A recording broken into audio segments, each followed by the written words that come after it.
好，来继续来看行政院为着要防范中国的势力来渗透，今仔日通过的国家安全法等4项的修法草案，其中明确来规定，现役的军人若是以言语、举动、文字、图画等等的方式对敌人表示效忠，将判刑1年以上7年以下的有期徒刑。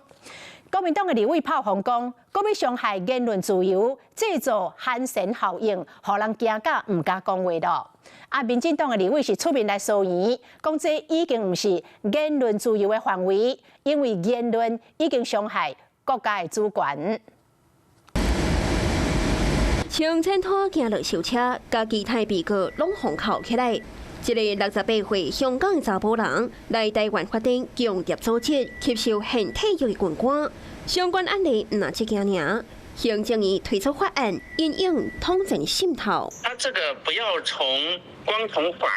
开始，你是不是从教育上来着手？军事教育、思想教育。院长表示，总统于今年3月13号主持国安高层会议，针对中国对台湾的渗透、统战以及主权挑战等5大威胁，提出了17项的因应措施。本月随即展开行动，进行全面的检视。行政议会决定修正《国家安全法》、《陆海空军刑法》、《陆海空军军官士官服役条例》、《国军体督役官兵辅导条例》等4项修法的草案。其中，《陆海空军刑法》第24条，现役军人若是以言语、举动、文字、图画等的方式效忠敌人，也爱互判超过1档，上至7档的有期徒刑。若无尽到应该尽的责任，投降敌人者，也该判超过3档，上至10档的有期徒刑。现在行政院预告，未来要进行国家安全法的4条修法，甚至未来可能会祭出断网的措施，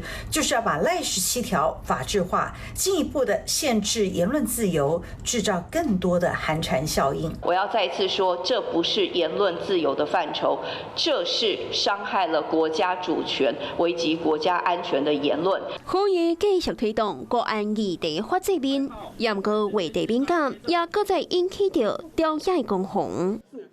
嗨，大家好，我是颖彤。想要来抢先掌握最及时的新闻资讯吗？赶快订阅、按赞、开启小铃铛，锁定华视新闻的 YouTube 频道。